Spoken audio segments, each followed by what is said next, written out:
Good morning.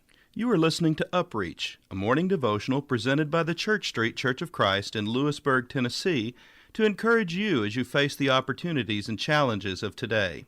Let's begin this day together with some inspiring thoughts from God's holy word. For though we walk in the flesh, we do not war according to the flesh. For the weapons of our warfare are not carnal, but mighty in God for pulling down strongholds, casting down arguments, and every high thing that exalts itself against the knowledge of God, bringing every thought into captivity to the obedience of Christ. 2 Corinthians chapter 10, verses 3 through 5. Jerry grew up with a father who was a successful workaholic. Although he lacked for nothing materially, he never sensed much warmth or compassion from his parents. Then, when Jerry was still in his early teens, his father died very suddenly. His large family was left with little support, and insecurity and fear became the dominating factors in the young man's life. Vowing to himself that he would never lack financial need again, Jerry worked hard at his business. A stronghold of idolatry brought reliance on the wealth he had accumulated rather than a prayerful dependency upon God. Arguments over money dominated his marriage. Distrust and greed permeated his home and business relationships. No one could stand in his face and tell him what to do. Finally, as his marriage disintegrated and his business gave signs of going under, Jerry renounced the strongholds of insecurity and fear that had made money his idol and had shaped his disbelieving view of God's ability to meet his need. As God brought conviction of the sins he had committed against so many people, he purposed to approach each one to seek forgiveness and make restitution wherever appropriate.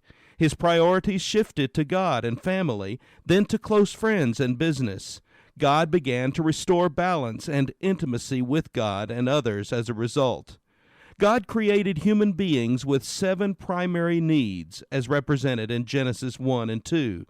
Each of us has a need for, number 1, dignity, number 2, authority, number 3, blessing and provision, number 4, security, number 5, purpose and meaning, number 6, freedom and boundary, number 7, intimate love and companionship. Whenever we seek to meet one or more of these basic needs outside God's design, we set the stage for the development of a generational stronghold. As in the case of Jerry, he needed to discover the needs he was attempting to meet through a demonic stronghold of insecurity and fear.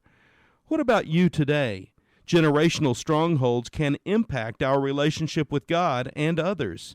So why not begin to investigate root issues that may be impacting you or your family and your personal relationship with God?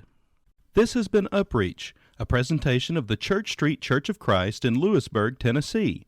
I am Kyle Bolton, the pulpit minister at Church Street, and I would like to personally invite you to come and share times of Bible study and worship with us each week. We meet every Sunday at 9 o'clock a.m. for our morning worship, followed by our Sunday school for all ages at 10:15 a.m. Then we meet again at 6 o'clock p.m. for our evening worship. We also have a midweek meeting for devotion and Bible study on Wednesdays at 6:30 p.m. I hope to see you there. Have a blessed day. John saw Jasper walls, oh my, what a vision. John told of shining streets of gold, where all God's saints shall forever stroll. I've wondered time and again, how could it have been to gaze upon that heavenly throne? But I wonder no more when I step on that shore, to walk on the golden ground that John saw. John saw a land, he saw a river. John, tell me more. John, tell me more. John, tell it all. John saw the throne, he saw the gates. Someday I won't walk the golden ground that John saw. John saw Jasper walls, oh my, what a vision. John told of shining streets of gold, where all God's saints shall forever stroll. I wonder time and again, how could it have been to gaze upon that heavenly throne? But I wonder no more when I step on that shore.